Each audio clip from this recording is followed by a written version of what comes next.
InsyaAllah kita sambung lagi dengan kitab bimbingan ini pada mencari ridha Rabbul Alamin, iaitu karangan Hujjatul Islam Imam Al-Ghazali rahimahullah.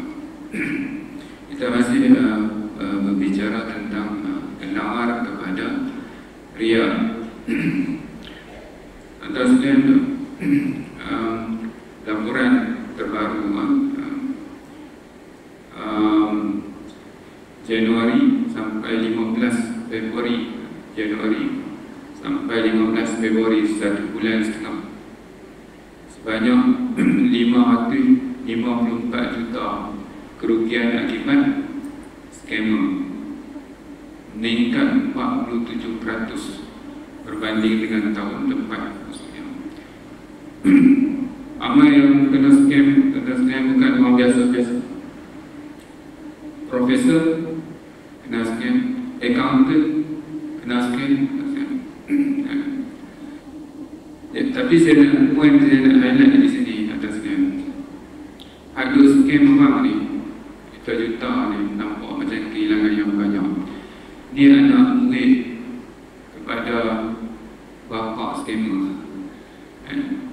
Tuan-tuan tahu tak siapa bapa scammer? Bapa scammer iblis.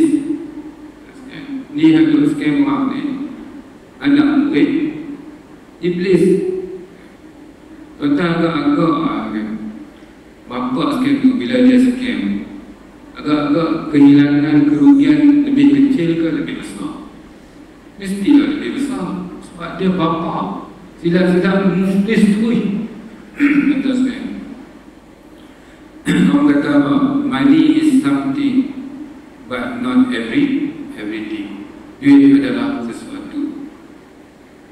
Duit adalah penting, tetapi bukan segala-galanya.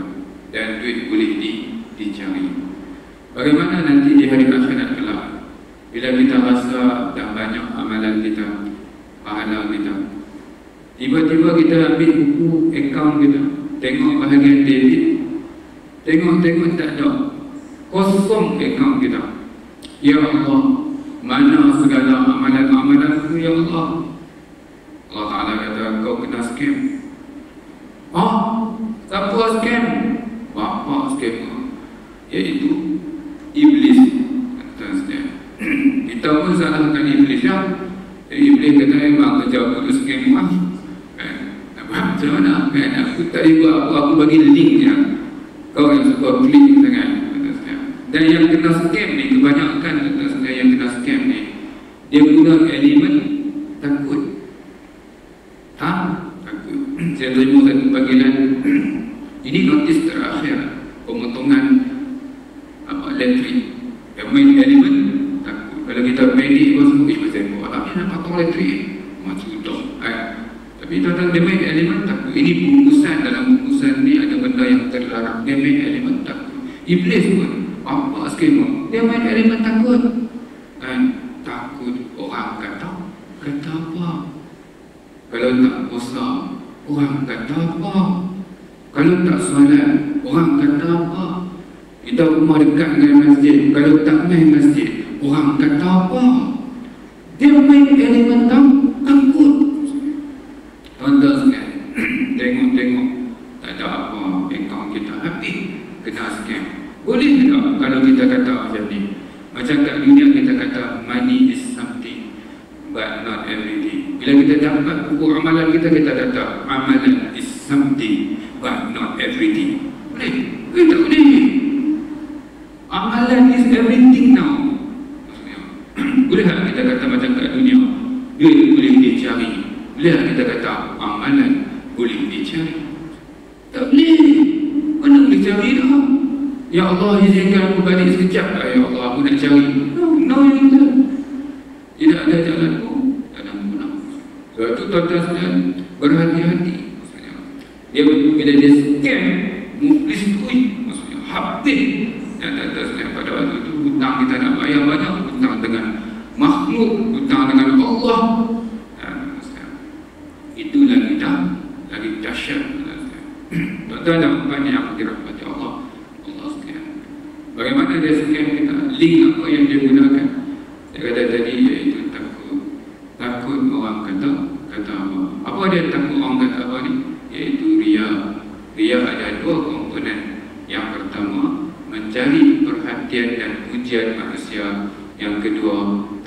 menggunakan celaan manusia. Ini tanda sekalian elemen ria tanda sekalian. Tanda ada umat yang dirahmati Allah sekalian. Jadi apa penawarnya? Kita bincang dah pada siri yang lalu, saya sebut secara sepintas lalu. Untuk kita nak halang bila datang bisikan-bisikan ria. Bisikan datang ni tuan-tuan sekalian normal lah. Kalau ada bisikan was-was, bisik tentang ria dan sebagainya, itu normal. Maksudnya bila dia masuk, kita scan dia. Bila kita scan, nampak macam ini bisikan daripada iblis, dia virus.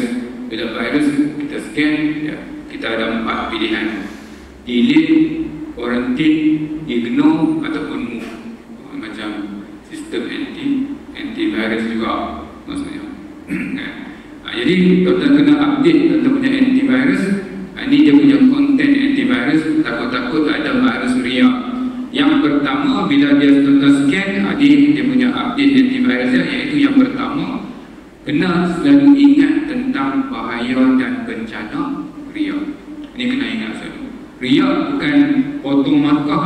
Kalau tak khusyuk, potong markah. Tapi kalau ria bukan potong markah, batal terus.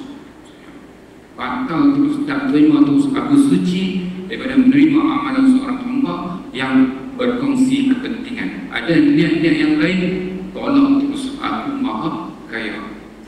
Ni bila ada bisikan ria, ingat bahaya dan bencana ria. Yang kedua, tuan-tuan sekalian, hati kita jadi sakit. Sebab ria adalah haram, haram adalah dosa, tuan-tuan sekalian, dan dosa menyebabkan hati kita jadi sakit. Tak ada kemanisan, tak ada kelazatan, dan tak ada kenyamanan, khususnya dalam beribadah. Yang ketiga, terhalang daripada mendapat hidayah dan taufik daripada Allah. Dan yang keempat, di akhirat tiada kedudukan dan nilai langsung daripada Allah. Kalau ada sikit tak, memang tak ada langsung. Amalan yang ria memang tak ada nilai langsung. Dan yang kelima, mendapat azab siksa serta kemurkaan yang berat dan kehinaan yang nyata. Jadi 5 ni tuan-tuan sekalian, masukkan dalam kotak fikiran kita.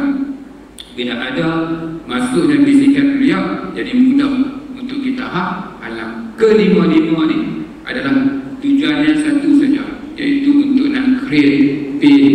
Ya, create pain. Sebab pain, tuan-tuan sekalian, kesakitan, kita punya akhlak kita, watak kita dikawal, saya selalu sebut, dikawal oleh 2 perkara.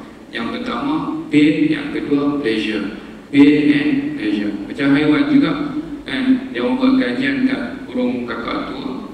Dia letak dalam sangkar, satu butang hijau, satu butang merah. Burung kakak tua ni, parrot ni, kalau dia patut buat butang merah, dia dapat electrical shock, renjatan elektrik, sakit, elemen pain. Kemudian bila dia patut butang hijau, dapat makanan. Selepas beberapa hari, didapati burung kakak tua ni, parrot ni, dia dah tak patut dah butang merah. Dia hanya patut butang hijau saja. Kita panggil reward and punishment. Dia akan cari reward dan dia akan jauhkan daripada punishment. Kita punya karakter pun macam tu juga. Jadi kelima-lima ini tujuannya satu, untuk create pain. Pain ni maksudnya bagi orang yang beriman, sesuatu yang sangat dahsyat, sesuatu yang sangat membawa musibah, sesuatu yang harus dielakkan. Sebab itu bila kita ada bisikan-bisikan ria, walaupun ada kepentingan sedikit, maksudnya siapa yang tak suka Ustaz dipuji, siapa yang tak takut celaan Ustaz, tapi dia tahu impak keburukannya lebih besar dan lebih sakit dan lebih teruk, terutamanya di hari akhirat kelak. Maka dengan perkara tersebut, dengan elemen tersebut, mudah bagi dia untuk menghalang daripada terjatuhnya dalam ria atas saya. Ini kita, Imam Ghazali menyebut, selama seseorang itu memikirkan kehinaan yang besar ini, kelima-lima ini, kehinaan, pain, serta menimbang-nimbang apa yang bakal diterimanya daripada orang ramai disebabkan ria yang itu. Apa yang dia terima daripada orang ramai? yang semata-mata merupakan kesenangan sementara saja di dunia ini. Kalau pujian orang, tentang agak-agak lama mana bertahan. Lepas kita seronokkan dengan pujian, agak-agak lama mana dia bertahan pujian tersebut. Dan bila hilang kesan kepada pujian tersebut, apa akan berlaku pada diri kita? Dan apa berlaku kepada amalan kita? Khususnya amalan-amalan yang sepatutnya hanya untuk Allah. Tuhan tak terima solat kita, Tuhan tak terima haji kita, Tuhan tak terima umrah kita, Tuhan tak terima baca Quran kita, Tuhan tak terima puasa kita. Tapi tuan-tuan, Ustaz orang puji Ustaz, takut Ustaz orang kata apa Ustaz. Tapi tuan-tuan, what is next? Apa dia selepas pujian? Apa dia sampai kita selamat daripada celaan?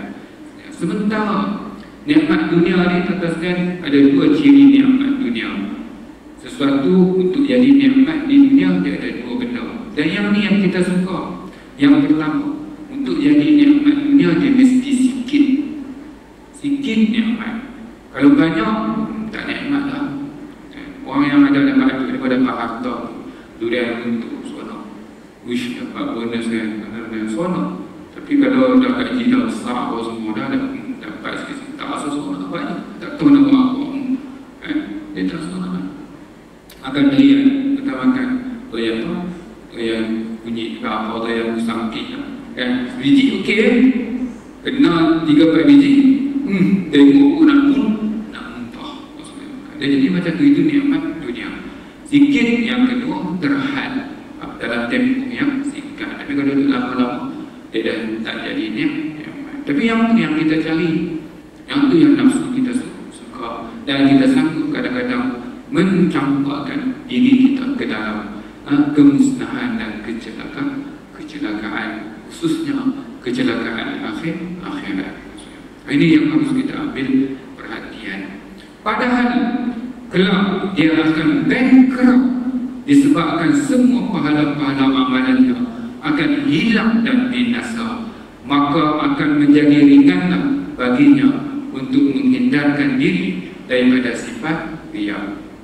Jadi bila ingat segala kesakitan ini, perkara yang kita tidak sukai sebagai seorang yang beriman, kita mencari redha Allah, kita nak Allah Ta'ala pandang kita dengan pandangan rahmat dan kasih sayang.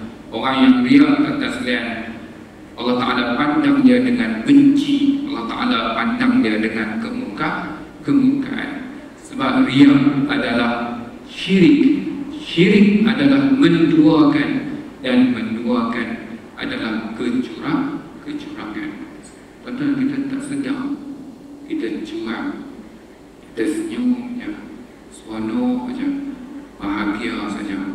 Tapi Tuhan tahu kecurangan kita. Dia pandang kita dengan kebencian, kemurkaan. Segala nikmat berikan, ini balasan yang kebal. Jadi tuan-tuan, kalau orang yang ada iman, dia takut perkara ini berlaku pada diri dia. Tuan-tuan dan umat yang dirahmati Allah sekalian, kita kadang-kadang bila curang dengan makhluk, kita senyum apa semua, orang tak tahu dalam hati kita. Orang tak tahu apa yang tersimpan, tersirat, tersembunyi dalam hati kita. Kita boleh berlaku-lakukan, tapi dengan Allah kecurangan kita tak dapat disembunyikan. Dan kita mengharapkan segala-galanya daripada Allah. Dan tempat yang kita letakkan pengharapan ini, kita balas dengan kecurangan. Betapa tidak beradabnya kita dengan Allah Subhanahu wa Ta'ala. Tentang apa yang dirahmati Allah sekalian. Kalau orang kata, macam saya kata tadi kan, fitrah kita suka ujian, takut akan celaan. Ini Imam Ghazali jawab, ibarat betapa manisnya madu, tetapi bila mengetahui di dalamnya ada racun, nescaya pastinya kita akan meminumnya. Ya, kata sekalian, ada pujian yang tak masalah untuk kita layan, kata sekalian. Tapi dalam urusan ibadat, bukan yang kita cari pujian manusia. Ada tempat-tempat tertentu tak ada masalah. Kata sekalian, urusan dunia misalnya tidak ada masalah. Tetapi dalam urusan ibadat. Orang dah bagi tahu dah dalam madu tu ada racun, dalam makanan tu ada racun, tapi kita tak peduli, kita telan juga atas sekalian, walaupun kita tahu pada hakikatnya ia akan memusnahkan diri kita. Kemudian apalah faedahnya pujian-pujian orang kepadanya jika yang demikian itu menimbulkan celaan Allah dan kemungkarannya? Adakah dengan pujian orang rezeki kita bertambah? Adakah dengan tuan-tuan sekalian kita berlakon-lakon ataupun menunjuk-nunjuk depan orang dengan sebab itu rezeki kita bertambah? Tak, tuan-tuan sekalian. Rezeki kita bertambah bukan sebab kita riak, rezeki kita bertambah bukan sebab kita orang puji kita, sebab rezeki kita ni tuan-tuan sekalian, Allah Ta'ala dah catat dah. Yang mana berlaku dulu, takdir dulu kah ataupun riak kita ataupun menunjuk-nunjuk kita ni? Yang mana? Yang mana menentukan rezeki kita? Yang mana dulu? Takdir dulu. Sebab itu tuan-tuan sekalian, tengok ayat ni, saya renung dan fikir tentang ayat ni.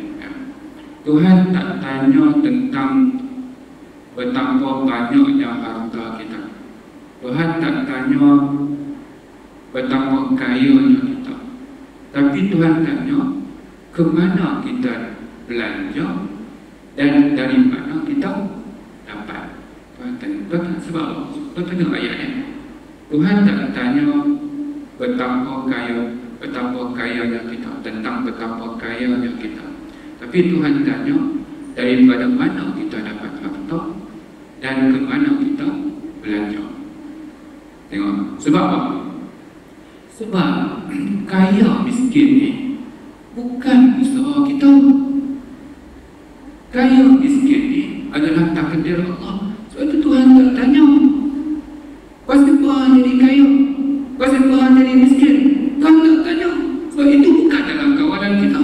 Tuhan bagi ikut dan aku nak bagi hang kaya, aku nak bagi hang miskin, ikut suka aku. Sebab itu dia tak tanya. Dia tanya apa? Dia tanya hang kaya kan aku yang bagi, tapi hang belajar ke mana? Hang dapat ke mana? Oh, yang itu dia tahu. Dia tanya sebab belanja dan cari pilihan kita. Tapi kaya dan miskin itu Allah Ta'ala yang beri.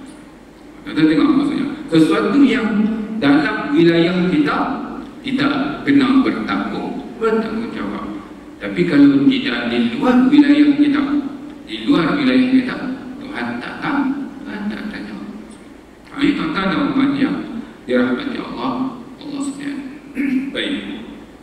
Tentu dia tidak menambah rezeki dan tidak mengurangkan rezeki tindakan kita, sebab hakikatnya rezeki Allah Ta'ala telah tentukan. Semua itu tidak akan berguna pada hari dia amat memerlukannya, yaitu di hari semua manusia akan menjadi miskin di hari kiamat kelak. Di hari kiamat masing-masing kita akan cari amalan kita. Siapa buat zalim kat kita, siapa mengumpat kita dan di dunia, kita akan cari apa tak cari. Betul.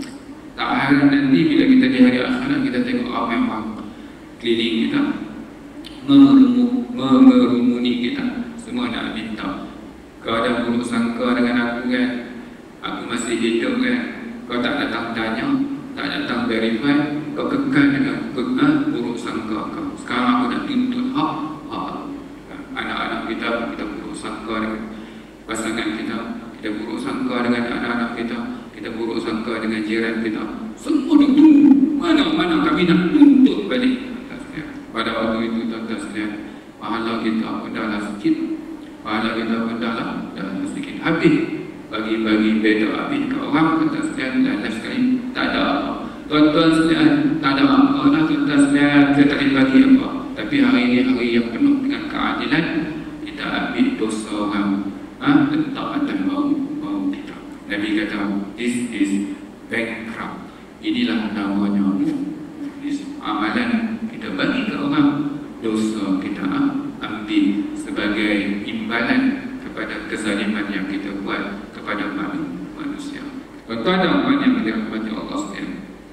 Baik, sikit lagi. Penawar kepada sifat tamak. Sifat tamak inilah juga yang menyebabkan kita ini terjatuh ke dalam riya. Sifat tamak ini tanda sekalian iaitu menginginkan sesuatu yang berada pada orang lain. Kita mungkin tak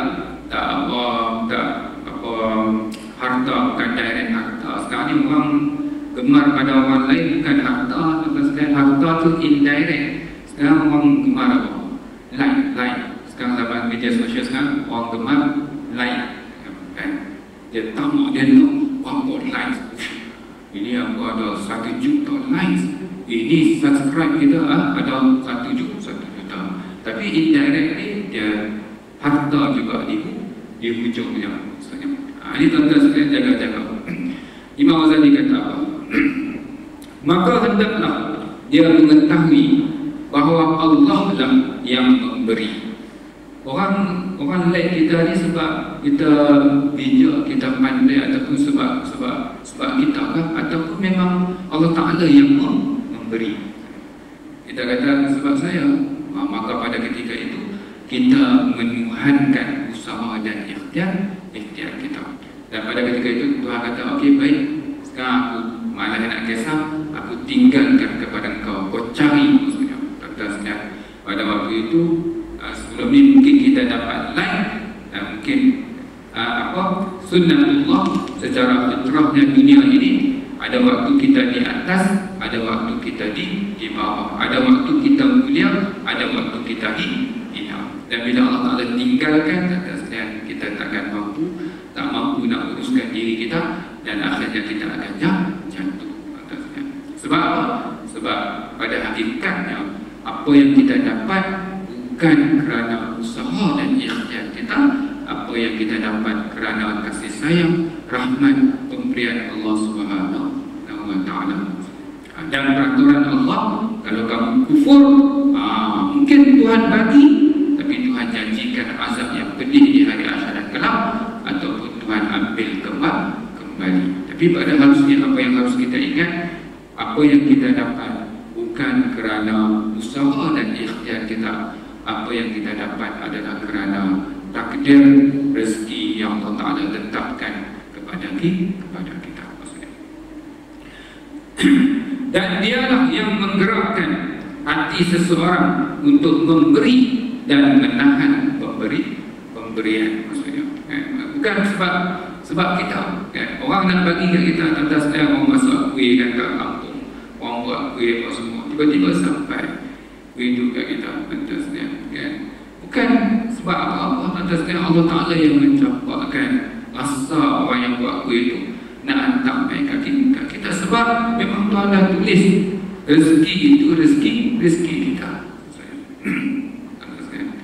Dan orang yang menghantar itu pula, jangan dia meminta balasan, sebab yang dia kuih itu pun Tuhan bagi, keinginan pun Tuhan bagi, duit buat kuih pun Tuhan bagi, semua Tuhan bagi. Dulu saya dah bagi tahu tentang apa? Postman perasan. Postman perasan ni macam mana? Kita tunggu surat tunggu surat. Abang postman? Ya, saya tunggu surat masuk universiti. Tak apa, nanti bila saya dapat, saya hantar. Hari itu dia abang ada ni surat ni. Ni kau tunggu surat ni kan? Ya, saya tunggu surat ni ya. Lepas tu dia kata apa? Dia kata, ingat kau ingat kalau tak bagi surat ni, kau tak masuk universiti. Ni dia bagi apa? Postman perasan. Patutnya dia bagi surat belakang, bukan surat dia pun, dia kerja postman, kerja dia hantar. Kita tunggu surat ni tak baca. Ni kalau tak bagi surat ni, kau mesti tak dapat baca. Postman. Kata sekalian, kebanyakan kita ni, kita tak perasan bahawa kita ni postman perasan. Bila kita bagi nafkah kat isteri kita, Ingat siapa yang beli beras, siapa yang bagi nafkah. Kita tu claim kredit. Pada hakikatnya, kalau rezeki itu rezeki isteri kita, rezeki itu rezeki anak kita, kalau kita tak bagi, dia datang pula lain. Kita sebagai postman saja. Sebagai postman apa? Terima kasih ya Allah kerana memilih aku menjadi postman atau medium kebaikan. Bukan duk claim kita punya, bukan kita punya apa duit, Allah Ta'ala punya, keinginan Allah Ta'ala punya, upaya Allah Ta'ala punya, semua perancangan tata sekalian Allah Ta'ala punya. Jadi jaga-jaga tata sekalian, jangan kita ungkit, jangan kita tata sekalian minta untuk dibalas budi kita. Sebab tata sekalian, segala kebaikan itu ma asabaka min hasanatin fa min Allah. Apa yang kamu dapati daripada kebaikan itu sehingga memberi manfaat kepada orang lain juga, semuanya daripada Allah Subhanahu wa Ta'ala. Sebagai postman, apa yang harus kita rasa? Terima kasih ya. Terima kasih kerana ambil saya jadi postman. Dan ada ganjaran sebagai postman. Itu ada umat yang dirahmati Allah sekalian. Dan semua rezeki-rezeki ini semuanya tertakluk kepada kekuasaan Allah Subhanahu wa Ta'ala. Oleh itu, barang siapa yang tamakkan hak orang lain dan menginginkan pemberiannya, nescaya dia tidak akan terlepas dari kehinaan dan penyesalan. Bila kita terlalu atas sekalian meminta, atas sekalian merendahkan diri kita, kita dapat atas sekalian, tapi balasan kepada apa yang kita dapat itu dipandang rendah oleh manusia.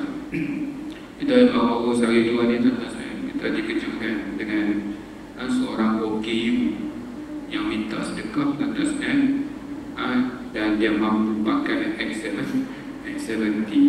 Ini apa atasnya, habis orang lain yang sepatutnya betul jujur atasnya memerlukan dah jadi ragu-ragu dengan sebab seorang atasnya habis kadang-kadang yang betul-betul memerlukan tu kita dah jadi ragu-ragu.